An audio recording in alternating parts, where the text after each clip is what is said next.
Great, let's start. So, ladies and gentlemen, welcome to this year's second Sustainability Dialogues, where we're talking about supply chains. Now, my name is Archie Davis. I am the COO of Sweden India Business Council, and I will be your moderator today. But as many of you know who've joined us before, this could not be made possible without our program partners, and that is the Embassy of India in Sweden and the Swedish Chamber of Commerce and Industry in New Delhi. Our first dialogue was with the ambassadors, both of Sweden to India and India to Sweden. And what we really saw in that discussion, which focused on leadership transition, was the importance that sustainability will play as we move forward in trade. So we thought what we do today is take the next step in that story.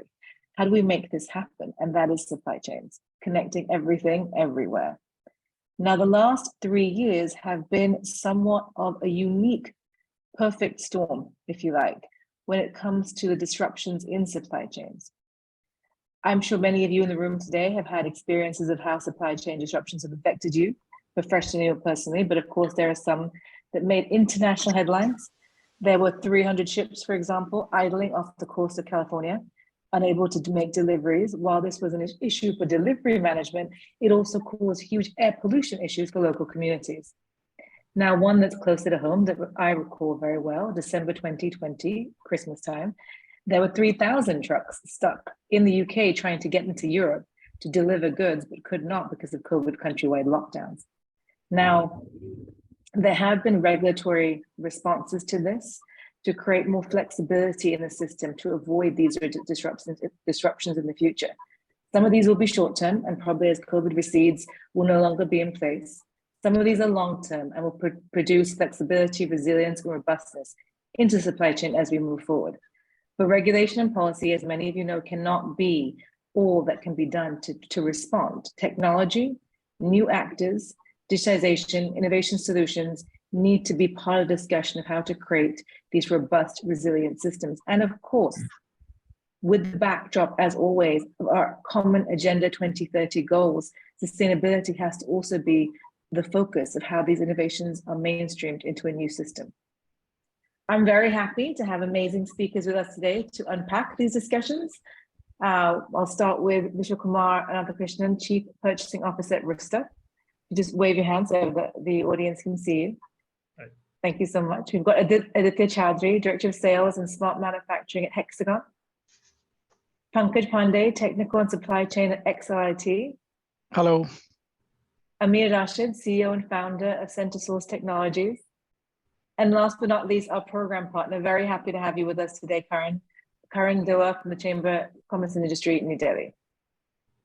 So I'm going to start actually with Vishwa, because you are the retail partner of this discussion today, and you are really important because you set the stage. The last 3 years have been exceptional. COVID, and of course, the subsequent crises that we've had, energy, the war, Ukraine, Russia, and you sit, of course, in Stockholm, but purchasing for the entire supply chain for Rista.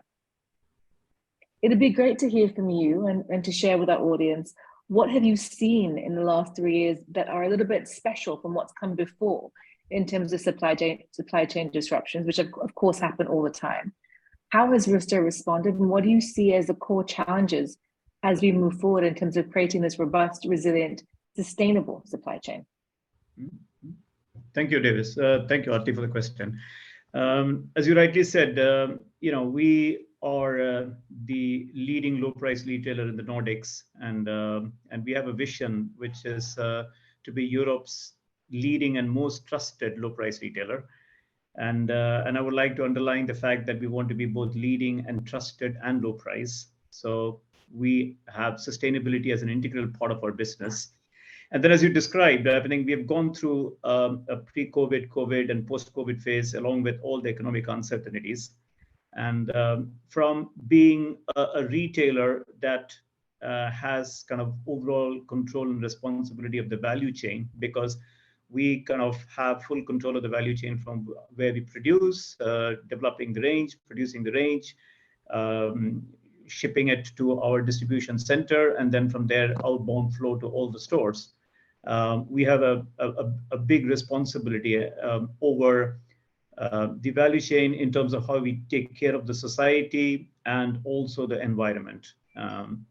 But going back to your question, in terms of response to the challenges over the COVID, post-COVID period, I would like to summarize it and keep it simple. For being a successful retailer where we have actually both have had profitable growth and we have expanded our store network, physical store network during this period, I would say that our approach has been, the key to success has been probably, if you simplify this on three levels. One is to take a here and now approach, to have a sense of urgency. We have long-term directions, we have long-term strategies, but during this period, it has been a lot about here and now, having a daily, weekly, monthly approach, getting people together, having a sense of urgency, and having business contingency plans. And then I would say the second part is around a strong and visible leadership, where leadership is available, visible, and there is a lot of communication so that we can get people around with clarity. And I would say the third part is, as I said, is to have both control and responsibility over the full value chain. Because being a low price retailer, we have to be both resource efficient, meaning having low cost to be able to deliver low price, and take a broader responsibility across the value chain, which means that sustainability is integrated to our business. So sustainability has never been in conflict with low price. People should be able to buy low price products, but trust our products both when it comes to quality and sustainability. And there I have to say that we have never scaled back on our goals. However you see it, as a retailer, we want to be climate neutral 2045. We are committed to the overall climate goals. We follow the UN, the 17 UN development goals. We are in principle committed to the UN Global Compact. So our sustainability sort of strategy is integrated to the business, and at the same time, we need to, we say that it's about people, planet, and profits. No, I think that's really important, because what you put into place right now is that it's, of course, these are short-time shocks that you've experienced, but the response has to be in line with how you've been moving beforehand. It does not cause you to pivot entirely because your goals and ambitions remain the same. And that's really important for us to take on board as we move forward. And I want to also say, please, the purpose of these dialogues is to have exchanges like this with speakers like Vishwa who have amazing experience. And it's not for me to only speak. It's for you as the audience to come in whenever you need to ask any of our panelists questions. You can do that in the chat, or you can put your camera on, because right now the panelists are the only ones visible, and that's fine. But if you want to put the camera on and want to ask the question directly, please feel free to do so. But what I'm going to take with what Vishwa said in terms of understanding how to respond, three really important points. Visible leadership is something that we're seeing over and over again in terms of understanding how to create a roadmap forward that has confidence of the team that you're working with. But of course, also the here and now, very important, as you had multiple supply chain shocks. And of course, a later question I'd like to come to ask you is, there was a shift from services to goods during COVID. And you suddenly had these supply chain spikes in terms of what people were asking for because they were sitting at home. And traveling to France or to Italy was no longer on the menu, but French food, Italian food, and of course, toilet paper was. And that caused a huge reaction. So I'll come back to you on that, because I wanted to turn to Amir, taking what Vishwa said, because of course, the supply chain disruptions caused a reaction from different retailers. But as a supply chain company born digital, it'd be really interesting to see how the last 3 years have been for you in terms of responding to some of these challenges that Vishwa mentioned. I think in the beginning of the pandemic, what happened was that many companies, industrial companies, reduced their production significantly. And out of surprise, actually, demand increased multiple folds. And accordingly, afterwards, when the supply caught up with the demand, prices crashed and then accordingly went up again. So there's many different challenges with managing a global supply chain effectively, tracking global markets, but also tracking the volatility, because now with high corporate profits and also inflation, consumers are very, very heavily affected. And We are more focused on commodities rather than consumer goods, and I'm mainly focused on the global forestry industry, and in our industry, which supplies construction, pallets, and furniture, and of course also toilet papers industry, pulp and paper. So the problem there in our industry today is that usually, now when prices are a lot lower, thanks to war and super economic cycles, where a normal economic cycle would normally be 5 years or 10 years for prices to go up and come down again. But now we see that these shifts are happening within a year, and sometimes actually multiple times. And usually, now when prices have come down, usually affordability drives consumption. But because distributors have high inventories at high prices, the new affordability is not reaching consumers. But maybe within a half a year or a year or so, that affordability hopefully will reach consumers and drive inflation further down. So in terms of what you were working with during the time of the last 3 years, and also please, Amir, just give us a 30-second introduction of center source technologies as well when you answer the question. But what did you see in terms of these longer term effects you're talking about, the immediate effects? What did you deal with when you had this kind of SOS that was sent out February 2020? Yes, so we are a supply chain automation company, and we are a partner to global manufacturers to help them track markets, find global opportunities, track markets, find opportunities, but most importantly, to automate their key supply chain processes. And managing a global supply chain, as Wiswa, Kumar, and the other panelists will know, when you have hundreds of containers all across the world coming in or going out on to Asia, Middle East, and North America, it's extremely burdensome. So for us, this was kind of a blessing in disguise, because then all companies started working remotely, and companies started to really, our type of solution went from a nice to have to a must have, actually. But what they were facing, the industry, is that they were trying to immediately stop all production, and that's what caused the supply chain mismatch immediately soon after. I think that's really important, and that's also part of what we wanted to unpack today, is that the disruption, the unique and acute disruption that happened 3 years ago, it could be said uncovered what was already happening in terms of the cracks in the system already that needed to be addressed and adhered to, and making technology solutions like yours the new way of creating effective outreach and effective deployment. And with that, I want to come to Aditya Hexagon. Again, please start by introducing the company to the audience and say that when we spoke, we were talking about the innovations that come out of this. Solution providers like CenterSource, but also products and innovation that come out as a result of the crisis. Never waste a good crisis, as the saying goes. From Hexagon's point of view, how has this been, and what innovation has come out from your perspective and the trends in response to supply chain disruptions, COVID, and please keep in mind sustainability being the focus of the new way in which we pivot. Sure, yeah, thanks, Arti. So you just to quickly introduce Hexagon. So Hexagon is a Swedish company which is dedicated towards quality and productivity improvement for our customers. We provide both hardware machines to measure the specifications for your products, and we also provide software solutions for managing the enterprise quality. Now, with that background, let me just talk about, in fact, I can talk about two scenarios. One was, directly faced by our company because we ourselves are manufacturers, and some of the challenges which we saw at our customers' place, and and how they used innovation to tide this crisis through. So, Hexagon, as I said, we manufacture our own metrology machines, and we have about 18 plants across the globe.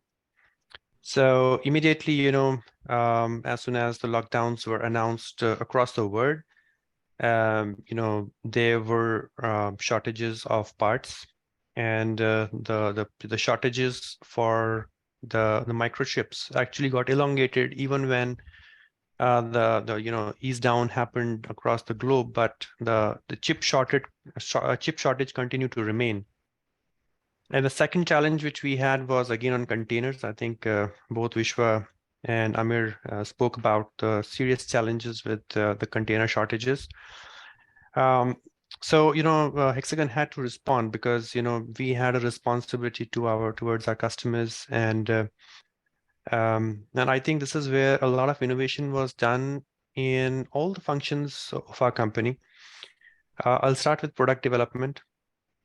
So initially, each product group used to choose their own set of controllers, and each controller would have its own set of microchips or microprocessors.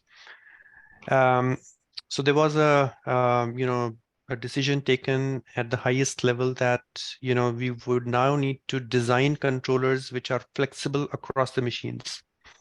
So that was a big change for our product development teams, because rather than having about 7 to 8 SKUs, which cater to about 20 SKUs of machines, we had to bring it down to 2 or 3. So that was a big challenge, and I think our R&D teams responded quite well on that. So that was the first change we did. Second, at a central level, we implemented, a supply chain planning, which is basically demand forecasting and operations planning platform, which kind of gave us the visibility on, how much is the demand for a particular SKU. Sorry, in a particular geography. And this kind of also helped us ease out the logistical challenges, especially on the container side. So earlier there was a trend that these machines would be, shipped to order from the factory to the customer's place. But with container shortage getting elongated, we had to sort of pack the container with multiple machines to a particular geography. So that was again a big logistical challenge for us, because I don't think our planners had thought that way ever, that they would be packing about 6 to 7 machines in a single container. So that was again a big innovation for us. And I would say it took us about 6 months to ease out the situation. So that's on the operations from our side. Regarding the innovations which we saw from our customers, those were like quite remarkable. And one or two examples which I would like to cite is especially on how especially the aviation companies started to use additive manufacturing for production purposes or spare part production purposes.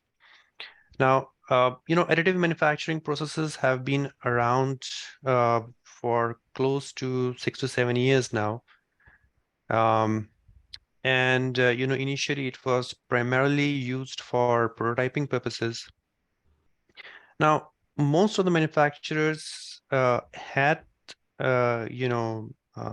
kind of knowledge that, these kind of machines can also be used for production-ready parts, but it was never tried. And I think the catalyst which this segment needed was this pandemic, because this essentiated that, if you cannot ship a part, then it's better to manufacture it locally using the 3D printing techniques. And a lot of innovation was done on the material side. We played a big part in that, because we help our customers in characterizing the material properties, which can then be used to verify the strength of that part. Second was, especially in aerospace industry, airworthiness, which is of a particular component, needs to be certified by the regulator before the component can be fitted on an aircraft. So this is where again we came in. So our software group worked with the customers to help them certify those components which were 3D printed. We did it using 3D simulations, proved it to the agencies and people like FDA, not FDA, but Federal Transportation, which is the regulator in US, and we proved it to them, and those components were finally put onto aircrafts, and those were flown. In fact, you would be surprised to know that currently GE's aircraft engine deploys close to 300 parts which are manufactured using additive technology. Similarly, the upcoming Boeing 777X, more than 800 components are 3D printed, and this is the first prototype which took off in sometime in August of 2022. Bell Helicopters is another one. We have an example close to Stockholm's, which is Siemens, which is manufacturing the burners of a gas turbine using 3D printed parts. So that's a long answer to your question, Aarti. Over to you. No, I think I'm actually going to pick up on some of these questions, but also before I go over to Pankaj, would love to get reactions from Vishwa and Amir as well, because it's interesting you say that the innovation is not only technology, but technique. This demand forecasting that you said has not been done before. I assume, again, like we said in the beginning, some of these solutions will be short-term, some will be long-term. And I imagine this is a long-term solution that you will choose to replicate even after a crisis as such is behind us. But also, from my perspective, every solution that you put on the table has a direct correlation to sustainability in terms of circular economy, in terms of waste, in terms of energy. And I just like to get comments, both from you, Lithia, as a follow-up, but also Vishwa and Amir. How these technology solutions and responses have actually been win-win in terms of what will be kept in the mainstream as we move forward. I'd like to chime in here on, firstly, on the container shortage, which Aditya was mentioning.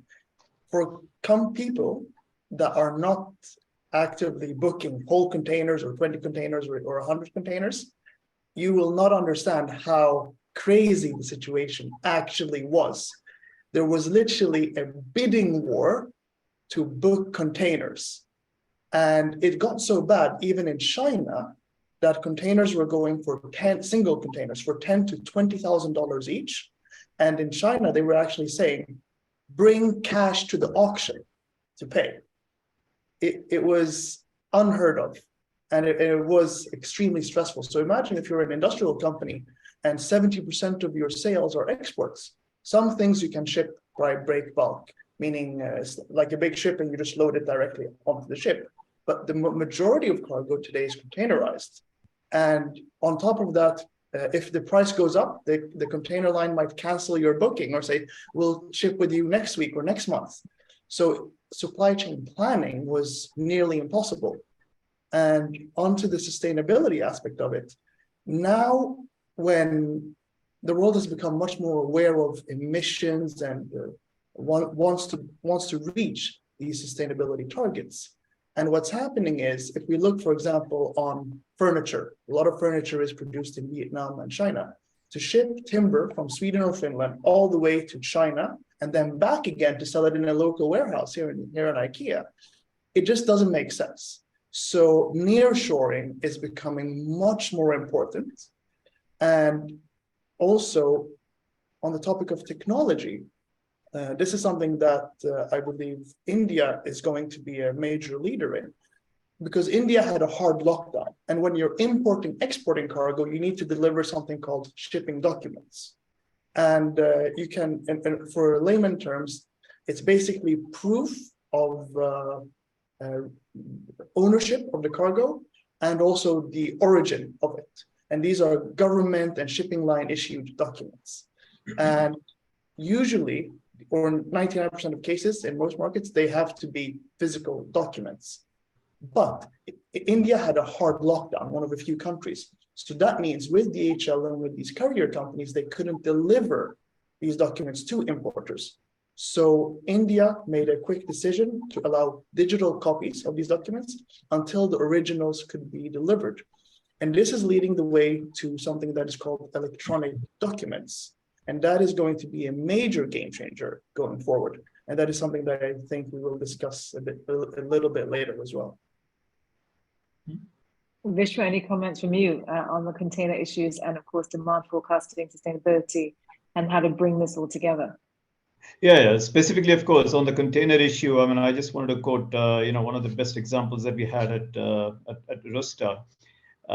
In the middle of that challenge where it was impossible to get containers, and going back to what I said, acting here and now, having a sense of urgency, what we actually did was we actually rented 2 boats from China filled with our own containers. And why did we do that? Because we had to secure all the goods supplied from China for Christmas 2021, because we are one of the destination stores for Christmas. And by renting these 2 boats or leasing 2 boats from China and having our containers on the boats, we actually had the best Christmas season in 2021. And we even called those boats Kilimanjaro. And we got all the stock that we needed for Christmas 2021. And we had the best business because, if you remember in 21, people were still focusing on, living at home, doing more for home, renewing, and buying items and products for home furnishing, and we did extremely well.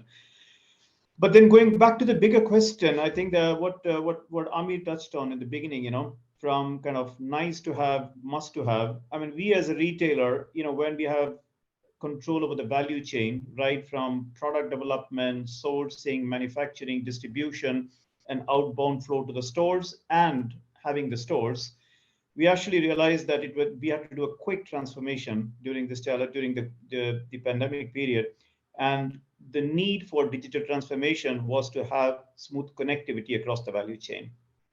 And we have had, we are also a retailer that's low price and low cost, which means that we are not on the forefront of technology. We choose solutions or digital solutions and technology that is good enough, but enables to deliver to a vision.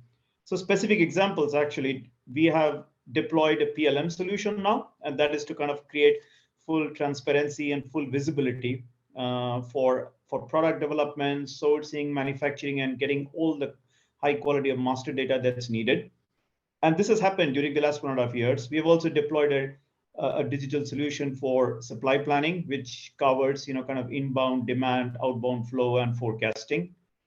And then, of course, I would say there are a number of examples. We are also a company that is driven by a lot by campaigns and offers, and for which we have actually now have an advanced campaign planning tool. And going forward, we also see that, there needs to be quite targeted campaigns and targeted offers for customers based on their past purchases, and we need to employ tools like predictive scoring, etc. So I can give you a number of examples, but we have carefully chosen solutions or in this transformation or digital transformation that enables and is a good fit for our business model and helps to deliver to a vision. And and then one more example, of course, when it comes to sustainability, we've also realized now challenges or towards delivering our goal and ambition of being climate neutral is actually mapping the climate footprint, for which we are in the middle of actually now discussing and finding and deploying the best solution to map our climate footprint. Because, a company that's in retail, product-driven company, the biggest footprint is, of course, in the range and supply chain.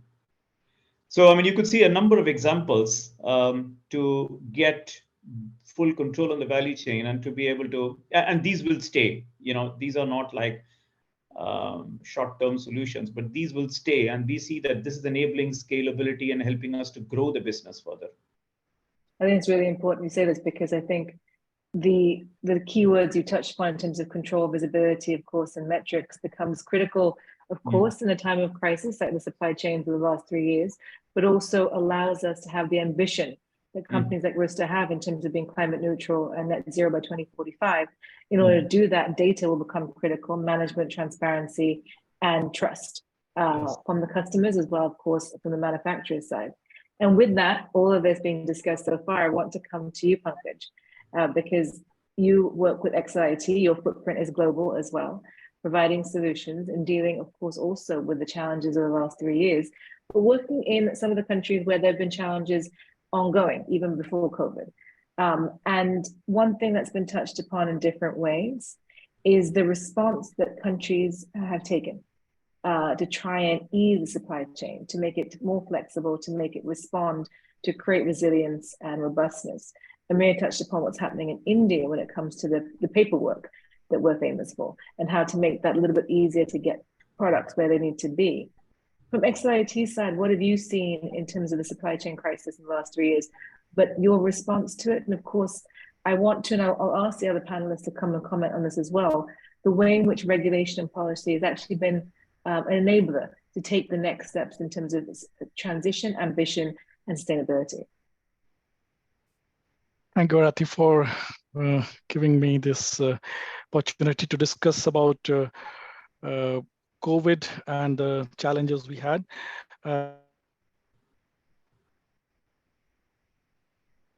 Pankaj, I think your sound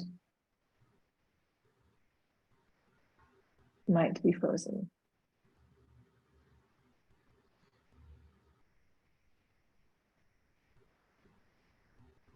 Pankaj, maybe we should go off video, but while we wait for Pankaj to come online again, I'm going to reach out to you, Olivia, in terms of the regulation challenges that I'm touching upon. There have been a number of responses taken by all countries with the focus to actually make it easier to get the supply chains back in business. And of course, ideally also complying with the larger, more longer term goals of Sustainability Agenda 2030. What have you seen that has helped you, an example, and the examples that you've given us that have been mechanisms that have allowed you to actually push the envelope maybe a little bit when it comes to putting products on the ground? Hello, I'm back. I think there was some technical. Yep, Pankaj is back. Glitch. Yeah. Yes. Sorry. I'm going to come to you as soon as Pankaj answers. Sure. Yeah, you're back because we can hear you. So I don't know where you lost me, but I will start again. Right at the beginning. Yeah, I'm from XLIT, and basically XLIT is into supply chain management for project management, product management, and we are offering various services to customers. We are working closely with customers to provide them an optimized solution for supply chain. Going back and doing a reflection of what COVID impacted. Like COVID did a lot of impacts, basically as shared by many of you, manufacturing and production delays. You know, the lockdown resulted in the slow processes, less availability of the components, and basically logistics and transportation disruptions were also one of the biggest challenges due to the restrictions on international travel. Borders were closed, reduced air cargo, and the shortages of personal protective equipments, PPE, and medical supplies. These were, one of the biggest challenges during the first wave. And a lot of shifts in the consumer demand also happened. The pandemic brought, about changes in the consumer behavior. One thing that was visible, suddenly the demand was dropped and new demands came in. So labor shortages was also one of the challenge because of the quarantine measures, illness among workers, social distancing, and people not very, keen to go to the job in manufacturing segment. And of course, because of that, the supply chain complexity and the dependency was more, giving the huge impacts. However, this all came out with a lot of, opportunities also. Like one of the great opportunities that transformation was related to digital transformation and e-commerce.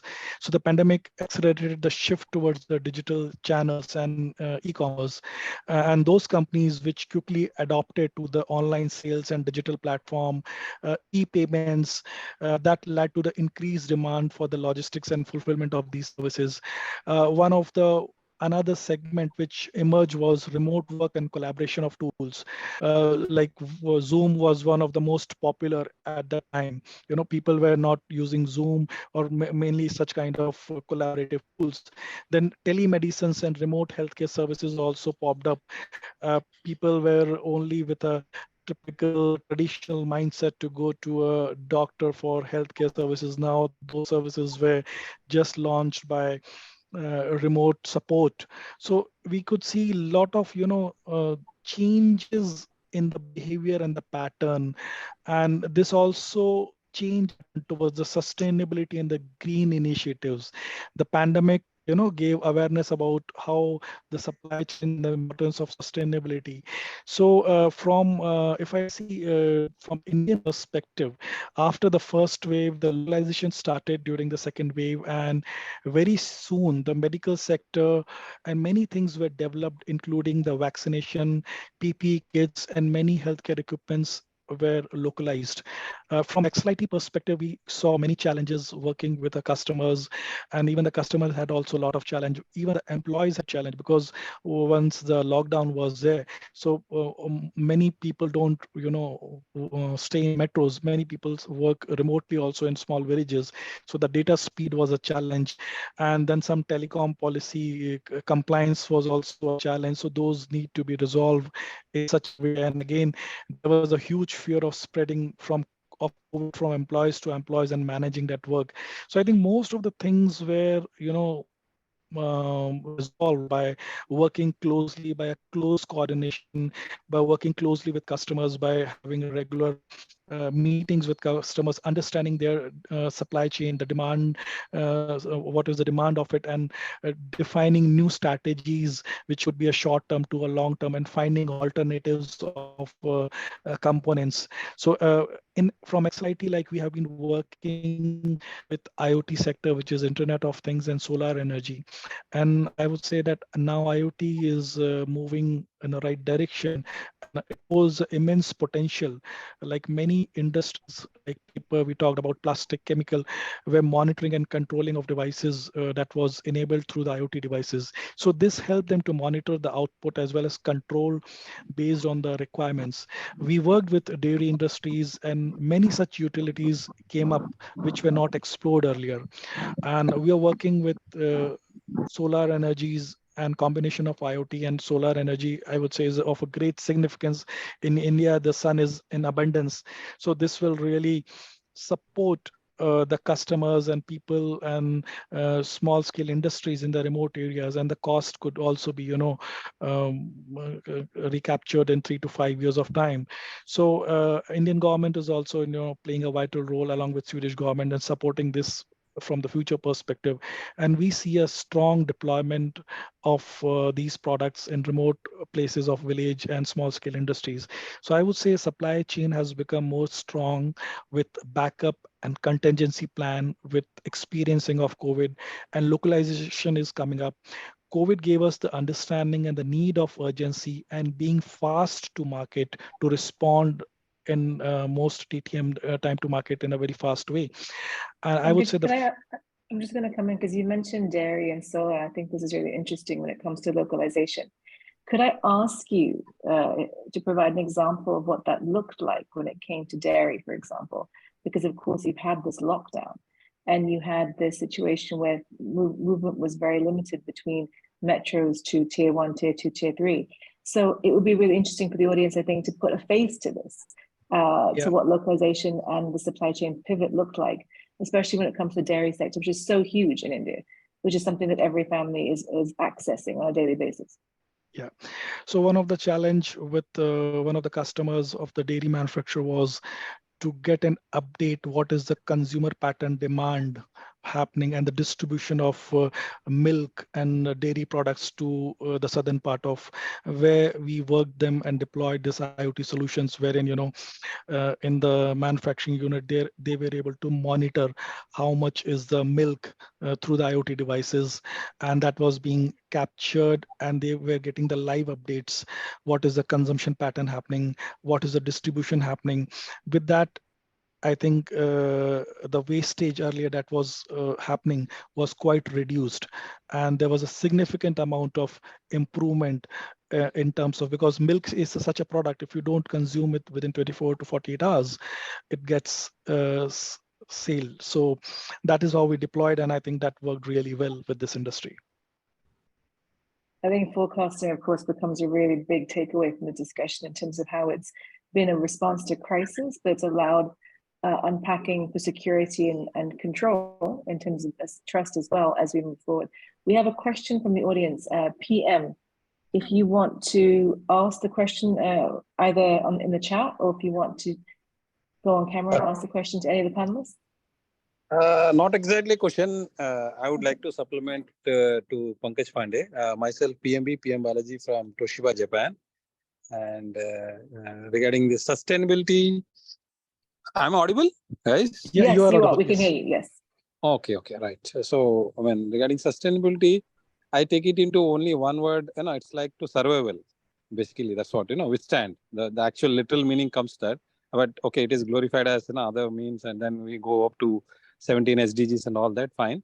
But then very important, we should not forget the community. And I think most of you might have seen the movies, and in that, on the Spider-Man or some movie, it comes that, with great power comes great responsibility. Similarly, with great crisis comes, kind of great innovation also.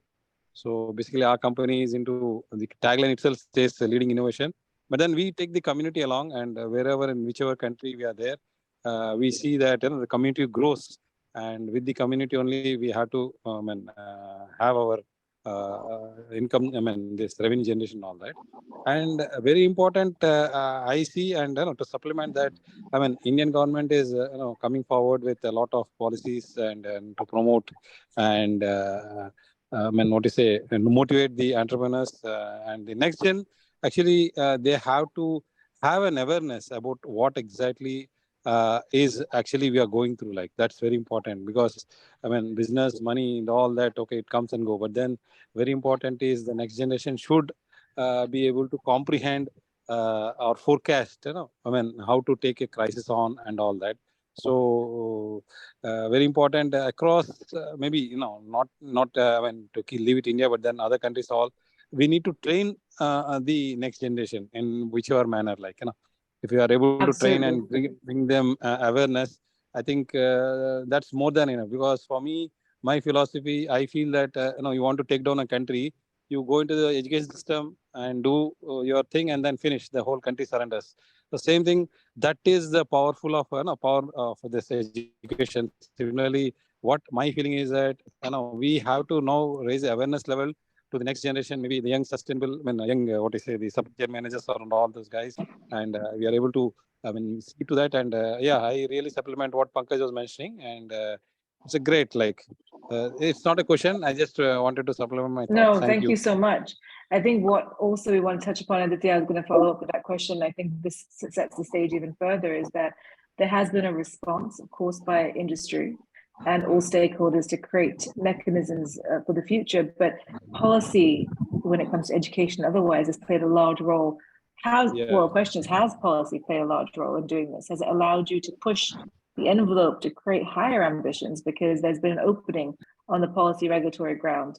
When it comes to, of course, the EU, last year under Horizon 2020, there's been a grant application put forward for looking at innovation in supply chain specifically to respond and provide support to innovative companies that have possible answers in this area. So Aditya, I'll turn to you. Yeah, thank you. Just one last thing is that I'm just connecting academics with industry, very important, because I come from a rich industry experience. So the I think we've lost PM. That's okay. Aditya, back to you. Sure. Okay, so before I straight away jump to answering your question, so let me just start with some background. Okay, now the core to sustainability and even to supply chain innovation is product itself.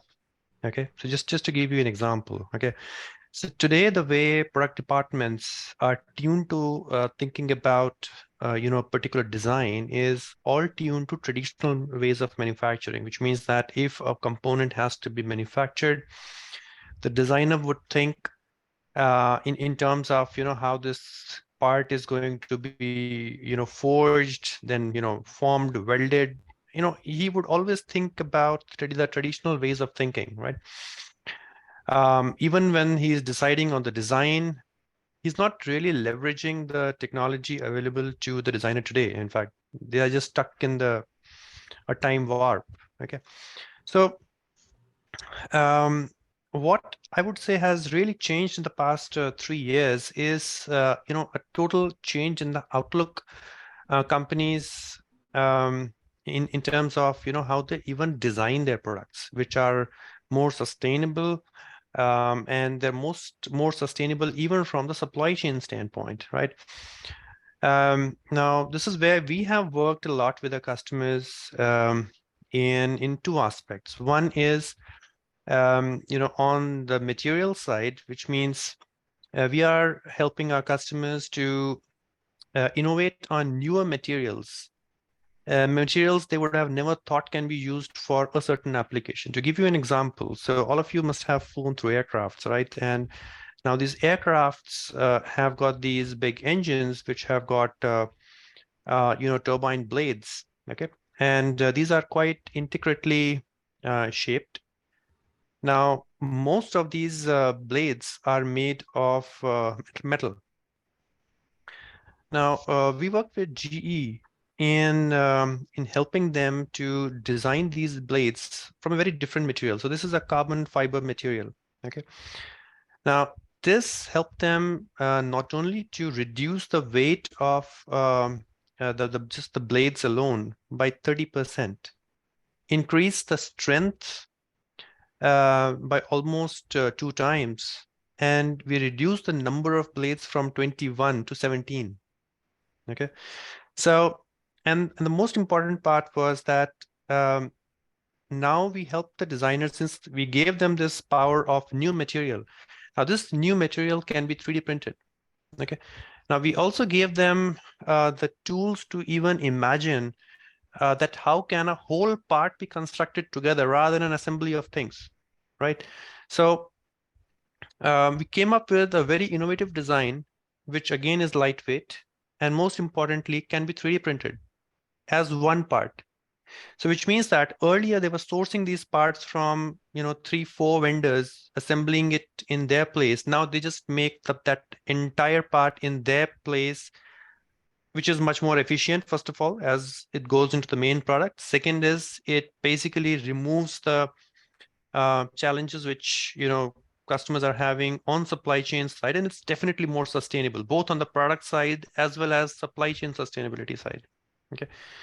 There are numerous. I'm just going to jump in for a second, because you mentioned this earlier. I think the opportunity that's been raised by certifying and mainstreaming 3D printing, I mean, the examples you're giving are really boundless. But you also touched upon earlier, and I want to unpack this a little bit, certification in terms of being able to actually ship and actually take the trustworthiness of the product that's now a new product through innovation. What was that process like for you? And what was the response as you tried to create, or as you did create, this kind of solution to a crisis? Sure. So as I said, this was the crisis was an opportunity to innovate, I would say. Now, coming to the point, what we did. So, generally, the certifying agencies would want to do a lot of physical testing also, along with simulations, right? First thing we did was to convince the regulators that the results which we were providing as part of simulations were close to 98% close to the reality, right? So we were actually simulating the reality and not producing some computer animations. Okay. So that required some past validations which we had done with our other customers. So that really helped. And also, we were able to use a lot of artificial intelligence to test out multiple scenarios. Okay. Now, one of the things which all the regulators look at is the reliability of the design, which means the capability of the product to handle the variability of condition, right? Now, this is typically done in real life. So let's assume that you have an aircraft engine which has to be tested. So they would rather want the aircraft to fly in the air, and then they would, see, and obviously, you cannot model all the realities or other, variabilities into a model. But through AI, now you can actually test multiple variations, and those variations can then be tested on a mathematical model and a computer model. And, that can give you a tremendous amount of confidence that the design which you have submitted or the product design which you have submitted is 98 to 99% correct.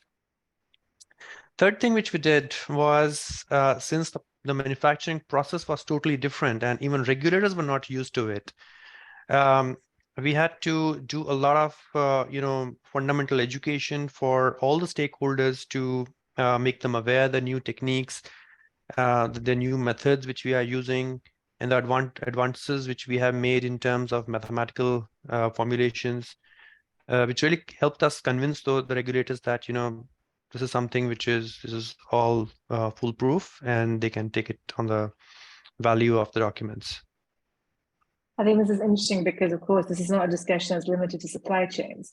When we're talking about sustainability, we bring technology, new ideas, new processes. That capacity building has to be 360, because Absolutely. new knowledge has to be distributed across all the stakeholders engaging with this new knowledge, because you're increasing the boundary of the scope that was understood before. And again, policy regulation and mainstreaming this information becomes important. Amir, you mentioned in the chat that you had examples of such policy kind of enablement from both the G7 and the UN. Yes, exactly. So just to give the audience an understanding of how global trade works today, even if you do have key partners that you continue with on a regular basis, you still have to have some flexibility. So what happens is that you go out and you tender what you want to buy or sell, then you book the freight, then you prepare the documents, you get them approved, then you ship them. And then during the shipment process, you try to track it and notify each other. It's a very reactive process, and it's not very proactive. And to help with this today, there's quite a few available technologies. You can track containers, you can track your courier shipments with these physical documents. For some countries, you can even send documents over blockchain with national chambers of commerce to create these certificates. You can be integrated with them via API to issue the documents. So there's quite a lot of technologies that are available. And one story, for example, during the pandemic is a major producer in Lithuania had a shipment to Jordan. And because everyone was working remote, usually what happens is when a shipment is incoming to an importer, is that the agent of the shipping line notifies the importing company, you have this shipment which is arriving next week. What happened in this particular case between Lithuania and Jordan is that the exporter forgot to tell the importing company that this shipment is arriving on X week, and the agent of the shipping line forgot to notify the importer as well. So it started accruing something called port storage fees, which quite quickly can become $100,000 if it's a larger shipment. And this is what happened, unfortunately. Everybody forgot about this shipment until somebody in the port noticed what's happening with this shipment, and then eventually it was sorted out. So because of these problems, which everyone now in Middle East, Asia, India, US, and even Europe have encountered, is that the G7 countries, together with the United Nations, are drafting something called the MLETR policies. And this is paperless trade. And this solves the problem of what we were discussing earlier during the hard lockdown, that you don't need to send physical shipping documents.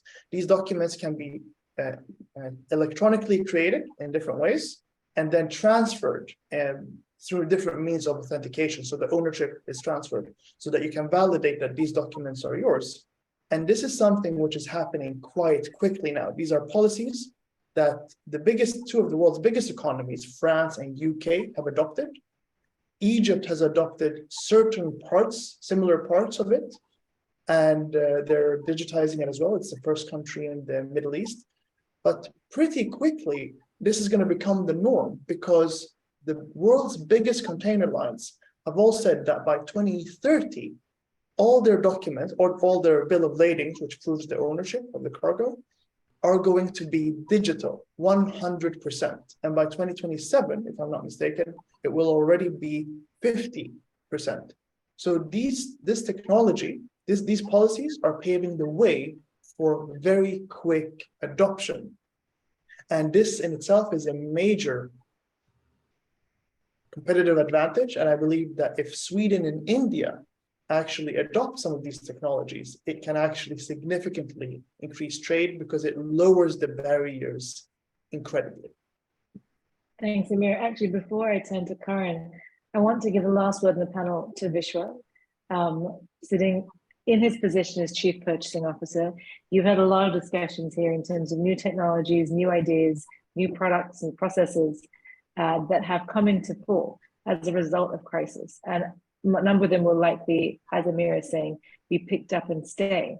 What are your takeaways from what you're hearing in terms of how we move forward, both with crisis will continue, but how sustainability and kind of robustness, flexibility, and resilience become the core focus areas for supply chains like yours in the future? Yeah, good. No, it has been some excellent discussions and thoughts that have been put forward. But just to summarize, I mean, at the end of the day, business is about fulfilling customer needs, and we need to have products available at the right time with the right quality.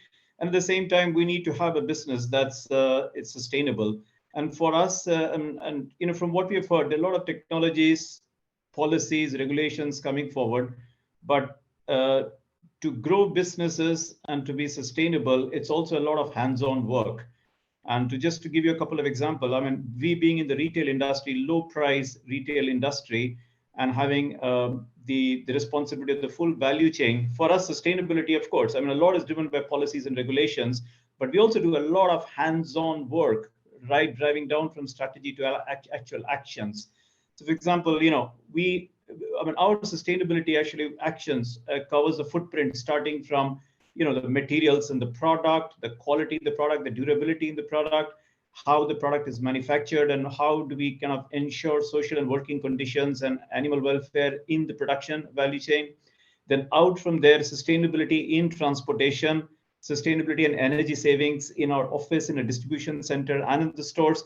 So what I want to say is that it's a lot of hands-on hard work combined with innovation. Just to give you a couple of examples, I mean, as a retailer, hands-on work means, you know, for example, last year, we have actually saved 10,000 pallets. And that is resource efficiency and sustainability and having a positive impact on footprint. On 10,000 pallets is 177 containers. You know, we have saved 500 tons of virgin plastic material in the products, serving virgin plastic material on packaging, saving, you know, having 40% of our distribution volume on renewable fuels, saving 15% energy cost in the stores. What I mean is these are specific examples of hands-on work that delivers to a positive impact on both society, environment, and the climate.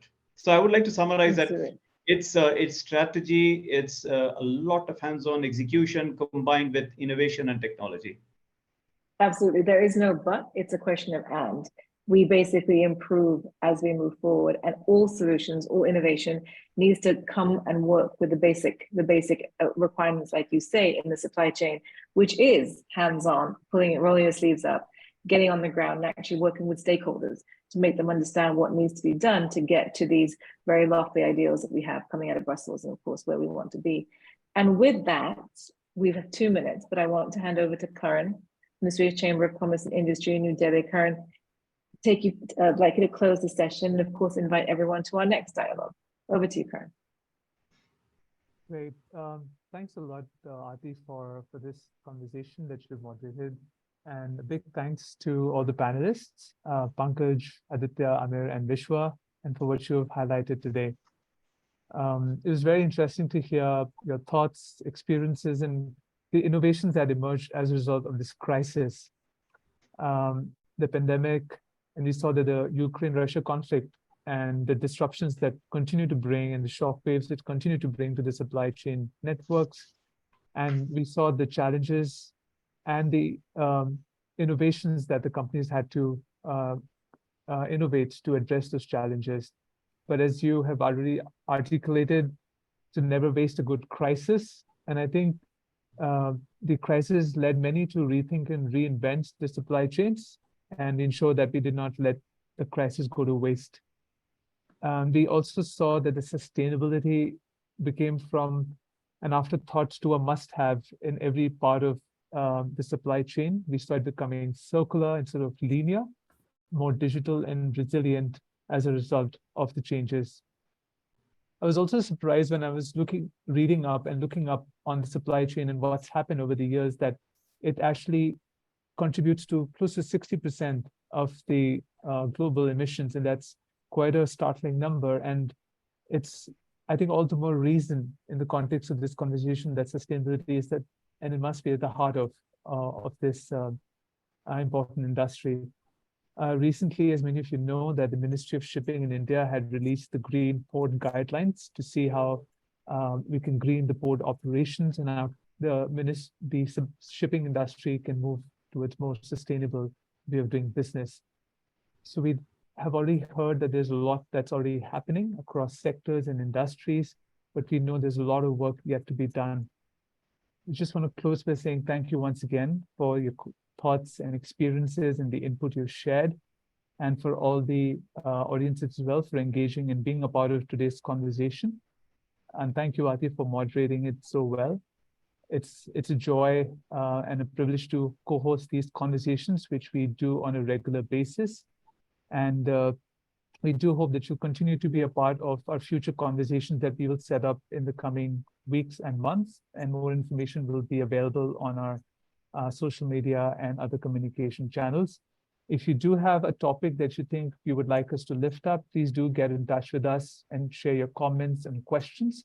And if you want to interact with the speakers later on, do let us know, and be happy to do that. With that, thank you so much, and hope you all have a great rest of the day and evening ahead. Thank you. Thank you so much. Thank you. Thank you.